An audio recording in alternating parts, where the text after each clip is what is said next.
Welcome, ladies and gentlemen. So what I'd like to do is show you how to solve a quadratic equation by completing the square. Now, typically completing the square, we look at factoring, and if it's not factorable, we can use the quadratic formula. Now, a quadratic formula is great, and I would probably prefer that over completing the square. However, the process of completing the square is very, very important, especially for other topics. And you can also complete the square to solve a quadratic equation. So that's basically what we're going to go ahead and practice. Now, the act of completing the square is basically what we're going to do is create a perfect square trinomial. Once we have a perfect square trinomial, we can rewrite that as a binomial squared, which then allows us to use our inverse operations, the square root method, to solve for x. So when we can't factor something, you can see in all these examples, these would all be examples of quadratics we cannot factor. What we can do is rewrite it rather than plugging it into some formula and figuring out what it is. We can also complete the square, rewrite it in a different format, so therefore we can solve without having to factor. So basically, without further ado, let's go ahead and get started on what exactly I'm talking about. So basically, what we're going to do is we're going to group two terms. And what we're going to do is we're going to create a perfect square trinomial out of that. Now remember, a perfect square trinomial is a trinomial where the first term and the last term are square terms. So what we need to do is if I'm going to group these first two terms. Now remember, whenever you're grouping your terms, you got to make sure that your quadratic term is, has a coefficient of 1, which this does. Now, inside these parentheses, we need to create a term that is going to make this a perfect square trinomial. So if x squared is my first term, which is a square number, 4x is my middle term, to find our term that's going to complete the square, basically what we're going to do is take b divided by 2 and square it.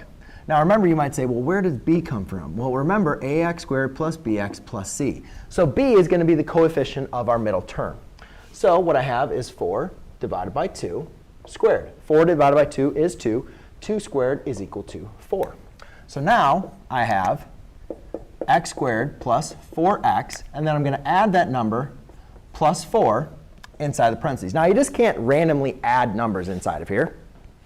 Basically what you need to do is whenever you add a number on one side of the equation, you have to add it on the other side of the equation, or add and subtract it on the same side of the equation. Now since we're solving, I'm going to go ahead and add it to the other side of the equation. OK, so we add it on the left side, and we add it on the right side. Now what I have done is I have created a perfect square trinomial. And what's nice about creating perfect square trinomials is we can always factor them down to a binomial squared. So I'd have x plus 2 squared, because I factored that perfect square trinomial. Then I can add the 14 to the other side. Let's use a red. So therefore, I have x plus 2 squared is equal to 28. Now, to go ahead and solve, I'm just going to use my inverse operations. So I'll take the square root of both sides, and I have x plus 2 is equal to plus or minus the square root of 28. Now, to solve for x, I subtract 2 on both sides. And then we'll also want to simplify the square root of 28. And so we want to see what square numbers divide into 28. And let's see, I have 4 goes into there 7 times. So my final answer is x equals plus or minus negative 2 plus or minus. I can break this down into, let's see, the square root of 28. I can break that down into 4 times 7. The square root of 4 is 2 times the square root of 7. So 2 square root of 7. And there you go. All right, so in this example, we're going to do the same thing. Another thing, actually, I'd like to do, which I kind of forgot about, is since we're always going to be completing the square with the first two numbers, is let's just get rid of this 7. We don't really need it right now on this left side. So I'm going to add 7 to the right side. And that's going to now leave me with x squared minus 10x equals 7. Now I'll group my first two terms, and I'll say, all right, now I need to complete the square. I need to make this a perfect square trinomial, so therefore I can factor it. So again, I just do negative 10 divided by 2 and squared. And that equals 25. Negative 10 divided by 2 is going to be negative 5. Negative 5 squared is 25. So therefore, I have x squared. Let's say I have x squared minus 10x plus 25 equals 7 plus 25. It's very, very important to make sure that you add it to the left side and the right side, or add and subtract on the same side.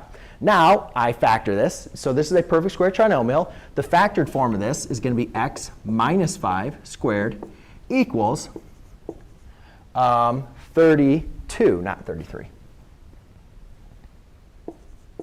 Okay, now I undo the squaring by taking the square root. Okay, make sure you include plus or minus. So therefore I have x minus 5 is equal to the square root of plus or minus 32. Well, let's go ahead and do that over here. 32. Again, I can break that down into 16 times 2, which is 4 square root of 2. So therefore, that's going to be plus or minus 4 square root of 2. Then I'll add the 5, and my final answer is x equals 5 plus or minus 4 square root of 2. Okay? Now let's get into the fun problems. Now the fun problems come in when we have a is not equal to 1, where you can see here I have 3 and here I have 4. So basically the process is going to be exactly the same, except we need to get rid of those values. And I'll show what we're going to do here first, or show how to do that. So the first thing we're going to do, though, is set this equal. We're still just going to deal with our first two terms. So by doing that, I now have 3x squared minus 12x equals negative 1. Again, we group the first two terms. And we again want to find our b. But before we do that, as I mentioned, we got to get rid of this. We got to get rid of our coefficient. So I have to factor that out. By factoring that out, I can factor out a 3, which leaves me now with a 3 that leaves me with a x squared minus 4x. OK, so and then that equals, that's not good. That equals negative 1. OK, so now I can go ahead and complete the square, or find the value that completes the square. So I do negative 4 divided by 2, square it. Again, I get that from up here, b divided by 2 squared. b in this case is negative 4. I'm not going to want to use 12 because that's when a was 3. I want to complete the square when x is equal to 1 after I've factored out the 3. So negative 4 divided by 2 is negative 2. Negative 2 squared is equal to a positive 4. This is where things get fun. So let's see here. I have this 3 times x squared minus 4x plus 4,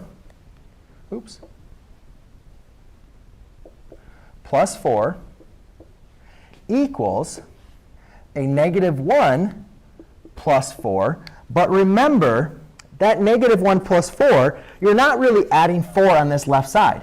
You're really adding 4 that's being multiplied by 3 using distributive property.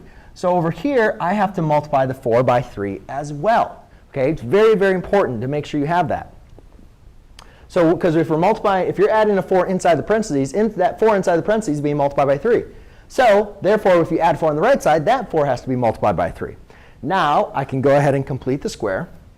So I have 3 times x, factoring this out, is going to be x minus 2 squared equals 4 times 3 is going to be 12 minus 1 is going to be 11. Okay, now I can solve for divide out the 3. So therefore I have x minus 2 squared equals 11 over 3. Now I undo the square root, or squaring, by taking the square root. And therefore I have x minus 2 is equal to the square root of 11 over 3, which I cannot take the square root of 11 or the square root of 3. However, I can rationalize the denominator. So basically, the square root of 11 over 3 can be rewritten as the square root of 11 over the square root of 3. Rationalize the denominator would be multiplied by the square root of 3 over the square root of 3. And that equals the square root of 33 over 3. And then I'll just add a 2 to that. So my final answer is x equals 2 plus or minus, so I added the 2, plus or minus the square root of 33 over 3. Man, a little bit of work, huh? Oops, I had 2 plus or minuses. Don't need that. All right, so let's get into the last one. Again, the same thing, same process is going to be. We subtract the 3 on both sides. So now I obtain 4x squared plus 8x equals negative 3. Now we group our terms that we need to complete the square with. So now my b is not 8, though. I got to factor out the 4. So when I factor out a 4, I'm now left with x squared plus, that's going to be a 2x. And that's equal to negative 3. Now my b is 2. So I take 2 divided by 2 and square it, right? b divided by 2 squared. Well, that's going to equal a positive 1. So I have 4 times x squared plus 2x plus 1. And then whatever I add on the left side, I have to make sure I add on the right side. But remember, this 1 is being multiplied by a 4. So when I add it on the right side, I have to make sure that I add that 1 being multiplied by a 4 as well.